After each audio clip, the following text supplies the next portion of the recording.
Olá, tudo bem? Meu nome é Ricardo. Estou aqui para falar sobre o mapa cabalístico, sobre o Moreno Declan Rosa, ao qual eu já conheço há muitos anos, estudo com ele a Torá, a Instrução do Eterno com ele também. Eu e um bom grupo de pessoas, né? É uma pessoa séria, pessoa simples, voltada para o estudo eterno, né? Dia e noite, ou noite e dia, ok?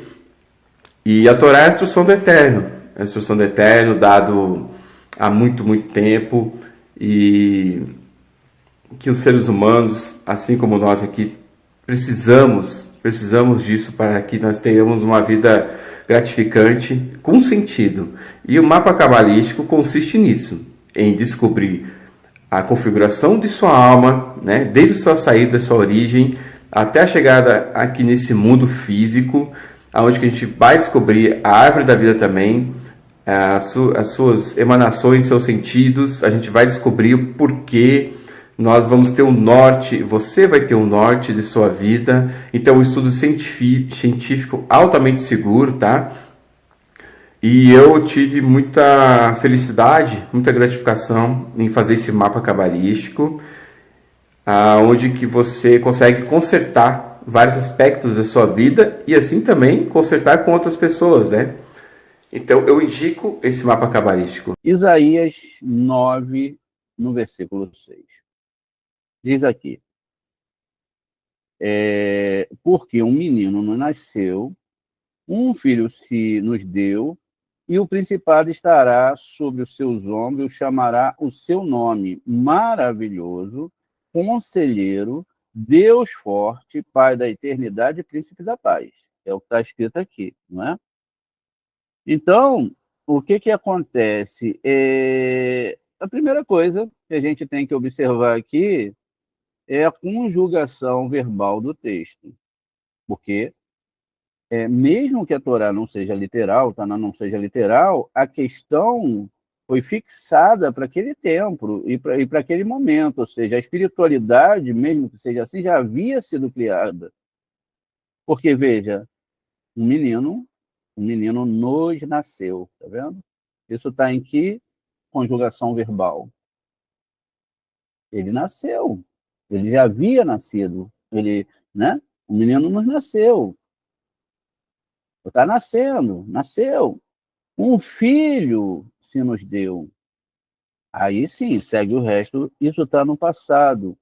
E aqui nós temos 680 anos de distância para o acontecimento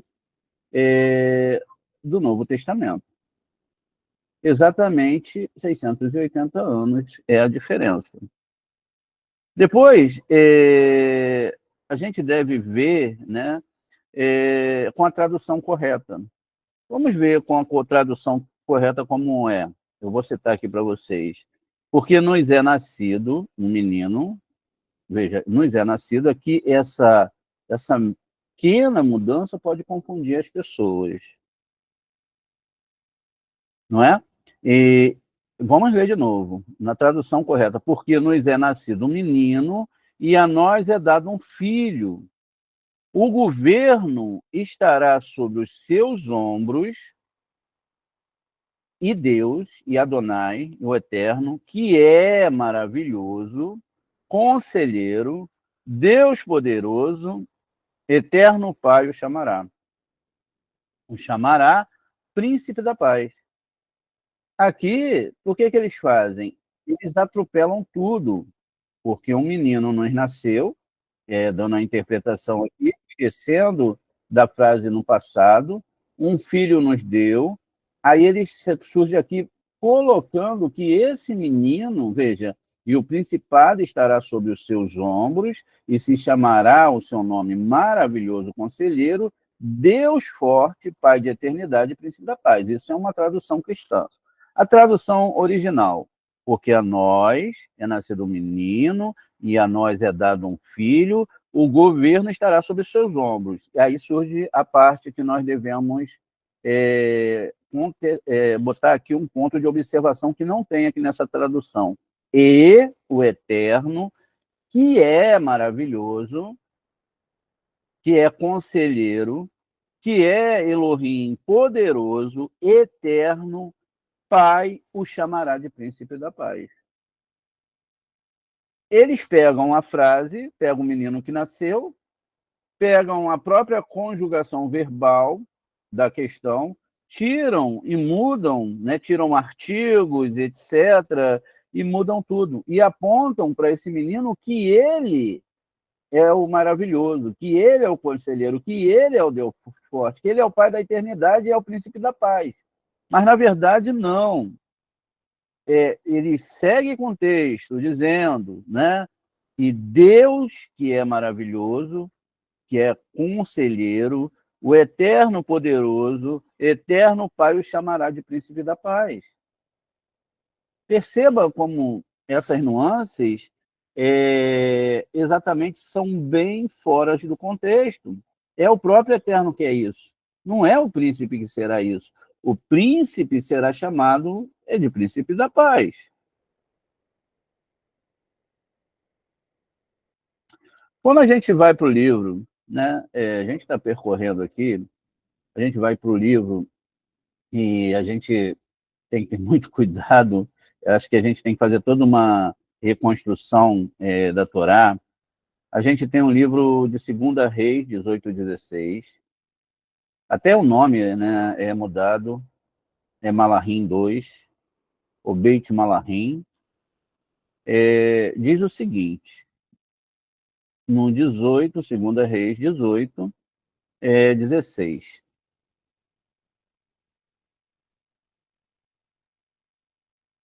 Vamos ver aqui uma tradução, né, mais ou menos, mas aqui dá para entender. Veja, naquele tempo, Ezequias cortou as portas e as ombreiras das portas do templo de Deus, que o rei Ezequias havia revestido de ouro e deu ao rei da Síria. Depois, vai citar aqui o versículo 20, aqui pertinho, 20, 4 e 5.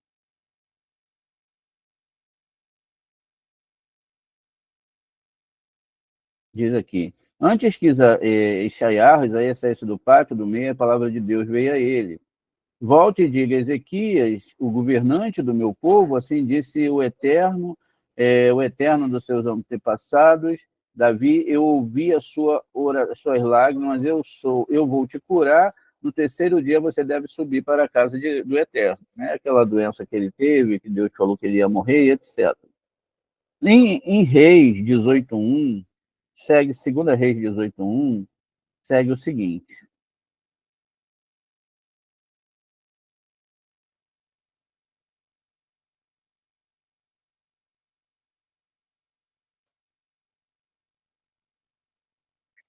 Está aqui. No terceiro ano do reinado de Hoshea, filho de Elá, de Israel, Zequia, rei de Judá, tornou-se rei. Está vendo aqui? Olha, no terceiro ano. Era disso que ele estava falando. Ele estava falando de quem? Estava falando do filho de Elá, que era, né, de Israel, que era Ezequias. No 2 Reis 18:3, deixa eu ver aqui, ó, continua. E ele fez o que agradava ao Eterno, quem fez? Ezequias, assim como seu antepassado Davi havia feito. No 18:5 continua. Aqui, 4 no 5. E ele confiava apenas no Eterno, o Eterno Deus de Israel. Não houve, preste atenção, não houve ninguém semelhante a ele entre todos os reis de Israel, nem mesmo Davi. Por isso que muitos acreditam que Ezequias é Messias. Não teve nenhum entre todos os reis de Judá depois dele, nem entre os que o precederam. Não haverá nenhum outro rei como esse. Perceberam aqui quem era o menino que ia nascer? Ele seria o rei da paz? No 18:6. E ele se agarrou ao Eterno, ele não hesitou em ser orientado, mas guardou os mandamentos que o Eterno havia dado a Moshe. Então ele guardou toda a Torá. Ele não saiu.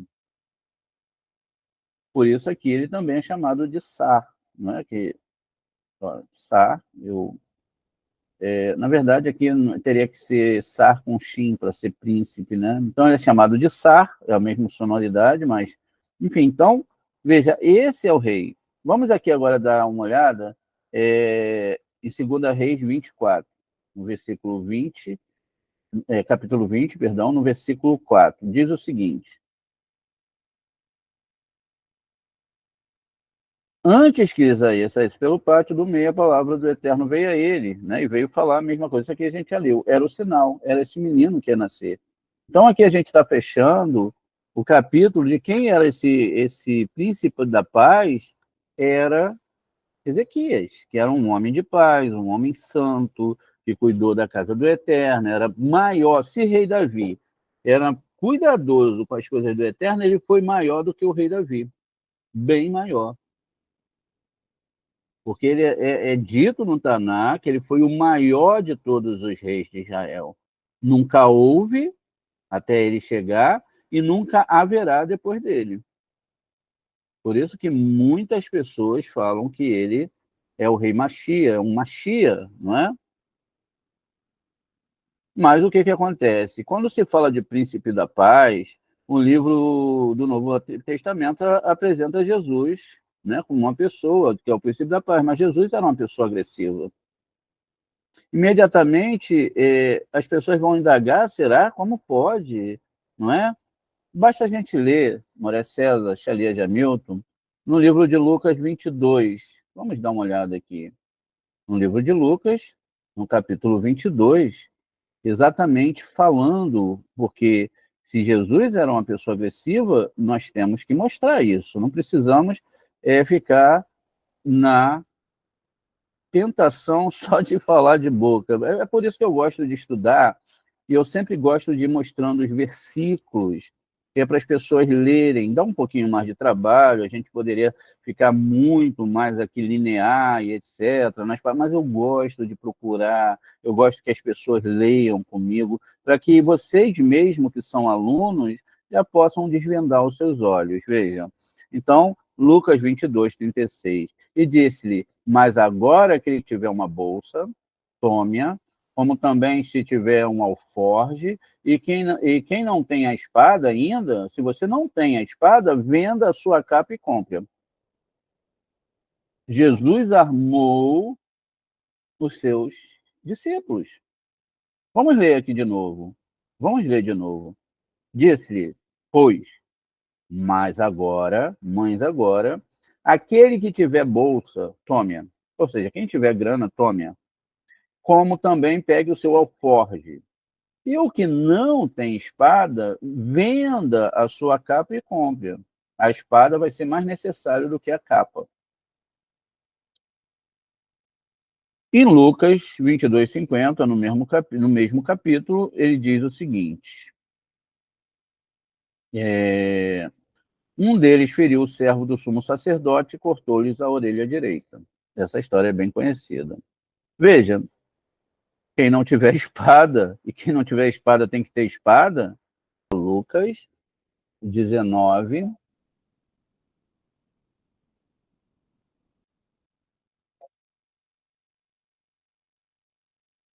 do 11, não é, ao 28. Só que a gente vai focar exatamente no 27. Vamos ver o que diz aqui, olha. E quando aqueles meus inimigos, ele faz a parábola, E quando aqueles meus inimigos que não quiserem que eu reinasse sobre ele, trazei-os aqui, matai-os diante de mim. O príncipe da paz, Moreno. Se aliás é Milton, e quem mais estiver aí na sala, o príncipe da paz. Jesus, ele fala que quem o odiasse, não desejasse reconhecê-lo como rei, deveria ser posto em sua presença e morto e massacrado na frente dele. Ele queria ver, sabe? A gente que tem aquela coisa, aquele incômodo, olha, não mata ninguém. Não, ele queria ver a pessoa morta na frente dele. Nessa passagem é afirmada a maior intimidação e ameaça proferida pelo tal príncipe da paz cristão em todo o evangelho. O que parece aqui é que os decretos, anátemas, perseguições, assassinatos executados pela igreja romana foram baseadas nesse maldito versículo aqui. Pois os que não aceitaram ele como seu Deus ou seu rei deveriam ser massacrados. A Igreja Católica declarou herético, proibiu estudar a Torá. Era heresia. E os judeus, que eram responsáveis por guardar a Torá, passaram a ser considerados assassinos de Jesus. Mas que absurdo. Jesus de Nazaré. E inimigo do Criador. E, ao mesmo tempo, Constantino permitia o culto ao Deus Sol dentro da Igreja Romana. Quando você vê os católicos, eles vão com o sol ali na frente, né? Vocês verem eles caminhando, isso ali é o sol mesmo. Inclusive, Jesus é chamado de estrela da manhã, que é o sol. E todos aqueles que são contra ou contrário ao cristianismo deveriam ser mortos, pois era um traidor. O engraçado é que na história é os cristãos que são sempre perseguidos. Olha, estão querendo matar os cristãos. Querem acabar com as igrejas. Meu Deus, é o fim dos tempos. Olha que absurdo, né, gente? Então, todo judeu deveria ser morto. Eles foram mortalmente perseguidos, mas o Eterno Bendito Seja ajudou aos judeus a guardarem a sua Torá e a enfrentar durante quase 2 milênios a perseguição dos pais da igreja, as cruzadas, inquisições, reformas protestantes, os progrões, os nazistas. Durante séculos que se seguiram, os judeus foram perseguidos por não aceitarem Jesus de Nazaré. Muitos tentaram impor a ideia de aniquilar o judaísmo. Quer dizer, se eles tivessem aceitado, como é que a gente ia sair dessa furada? Para onde iríamos correr? Complicado, né? Falei para. Vamos continuar aqui. Deixa eu continuar aqui. Deixa eu ver de onde eu continuo, né? Então, todas essas inquisições romanas, né? As cartas de Lutero, os holocaustos, não conseguiram manipular a maioria ou alguma das almas judaicas para conseguir o seu intento. Eles se mantiveram fiel à Torá. A gente pode continuar ainda lendo no Novo Testamento, João 2,14. Vamos abrir aqui. A gente vai devagarzinho, como eu disse para vocês, não tem pressa, para a gente saborear aqui e poder entender bem, né? Porque geralmente as pessoas depois elas veem as aulas, mas elas não têm uma mania de ir lá no livrinho, conferir. Vamos lá, João 2, 14, diz o seguinte: E achou no templo os que vendiam bois e ovelhas e pombos e cambistas assentados. João 2,15. E tendo feito um açoite de cordões, lançou todos fora do templo. Também os bois, ovelhas, espalhou o dinheiro dos cambistas e derrubou as mesas. Deu maior prejuízo no pessoal, na verdade. E disse-lhe que vendia pombos: tirai daqui estes e não façais a casa do meu pai casa de venda. Perceba, então, né, onde foi que estava proibido de se fazer isso? E por que o príncipe da paz era tão violento? Eu nunca vi um sábio judeu, né, ter esse tipo de violência. Ou seja, nunca vi. Até porque a Torá, no livro de Devarim 14, ela permite isso. Vamos começar a ler aqui alguns versículos que permitem fazer esse tipo de coisa. Veja, 14, Devarim 14, 23, diz o seguinte: consumireis os dízimos do vosso trigo novo, do vinho e do azeite, e das primícias dos vossos bois e ovelhas, na presença do vosso eterno Deus, no lugar onde Deus escolher. Estabeleceu o nome divino para que aprendais a reverenciar o vosso Deus para sempre. Ou seja, qual a ideia aqui? Você recebia o dízimo, tinha um dinheiro, você fazia ali a Shelosh Regalim, que a gente estudou hoje de manhã, as festas, ia para Israel. Chegando lá, como era costume, não é essa Torá que a gente prega, a gente sabe como as coisas funcionam, mas a gente está trazendo um nível peixe aqui, comprava ali o animal para o sacrifício, o pombo e etc., era comprado ali, era permitido aqui pela Torá, no nível 1 da Torá. Mas se o caminho for longo, em Devarim, já no caminho, no 24, já respondendo aqui mais, ó, mas se a distância for grande, demais para você, se você não puder transportá-lo de onde você está para o lugar onde o seu Deus escolheu para estabelecer o nome divino, e está longe de você, é porque o seu Deus o abençoou. Você pode converter em dinheiro, esse sacrifício, embrulhe o dinheiro e leve-o com você para o lugar que seu Deus escolheu. Aí continua aqui no 14:26, e gaste o dinheiro em qualquer coisa que você quer: gado, ovelhas, vinho ou outro intoxicante, né? Ou qualquer coisa que você possa desejar. E ali te banquetearás na presença do teu Deus e te alegrará na tua casa. Caramba! A violência desse príncipe da paz é complexa, porque eu acho que ele não conhecia que era permitido vender ali, queria falar que os cambistas, etc. Porque o que é um cambista? Olha, César, imagine que nós marquemos uma viagem para a Europa, e nós, então, ou até mesmo para Israel, e lá nós não poderemos usar o nosso real, que é tão desvalorizado, né? O dólar já é possível usar em qualquer lugar do mundo. Ou vamos para Israel, precisamos ali de shekel. Como que a gente ia negociar se a gente não tivesse ali os cambistas? Ficaria um pouco complicado, né? O banco também pode fazer esse câmbio, ficaria meio complicado. É até um pouco, nem é muito inteligente. A Torá já tinha essa sabedoria, né? Ela pensa assim, poxa, o Eterno, ele vai espalhar as pessoas pelo mundo, e quando as pessoas mantiverem essa ideia de voltar para Israel, eles vão precisar trocar o dinheiro lá. Imagina alguém hoje pegando um voo com uma vaca indo para Israel. Fica meio difícil, não fica, gente? Tinha que ter os cambistas para trocar o dinheiro e tinha que ter os animais que ele compraria ali no lugar. No avião não dá, imagina antigamente em barcos, caminhadas, enfim. Mas o pessoal do Novo Testamento não entendeu isso. Inclusive, hoje, as igrejas, elas são o maior, né? Elas não são igrejas, elas são empresas. É onde mais se vende CDs, tijolos, sei lá, feijão para Covid, sabe, rezas, bênçãos, óleos, águas de Israel, pedra de Israel, é onde se vende chaveirinhos e tudo mais que dá dinheiro, porque isso dá dinheiro, dá dinheiro. A pessoa fica encantada com quanto de dinheiro continuam fazendo a mesma coisa. Continua. Naquele momento, todos ficaram calados, né? Ali eles vão ficar calados diante dessa situação. Continua aqui, né?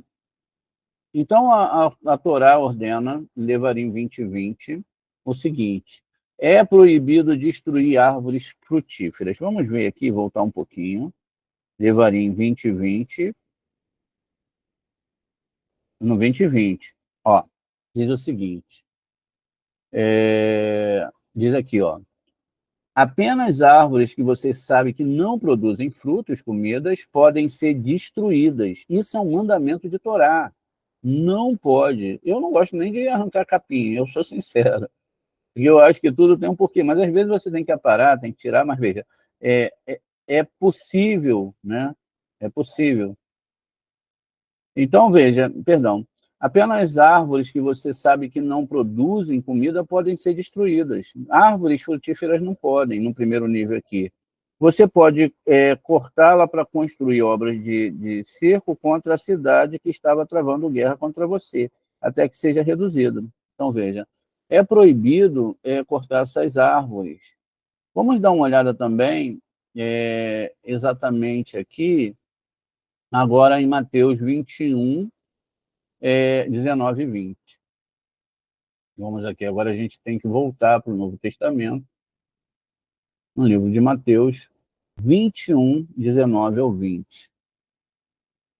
Aqui. E avistando uma figueira perto do caminho, dirigiu-se a ela e não achou nela senão somente folhas, perdão. E disse-lhe: nunca nasça fruto de ti. Ele amaldiçoou, nunca vai nascer fruto de ti. Para sempre e a figueira secou imediatamente. Os discípulos, vendo isso, se maravilharam, dizendo: como secou imediatamente a figueira? Isso aqui, em outro livro, vai falar que foi no outro dia, tá? É porque esse não é o foco do estudo.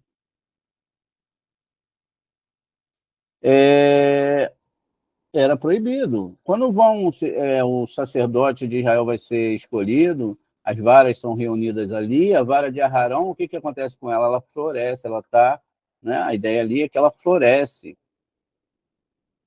E os discípulos, lógico, se maravilhando, disseram como secou, não é? Isso era os alunos do Príncipe da Paz, que já tinham comprado espada, enfim. Aí é nesse momento que talvez o seu irmão, sua irmã, seu amigo, até o mesmo pastor vai ficar irado com você, falando que você está entendendo as coisas fora do contexto, e que você é um louco, um pecador, e sabe-se lá mais o quê.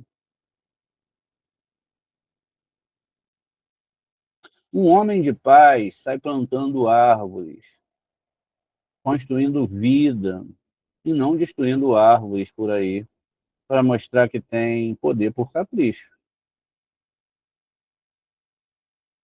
O livro do Novo Testamento ainda apresenta um homem que diz que veio trazer discórdia entre o pai e o filho. Lucas 12, 51 e 53. Vamos olhar aqui.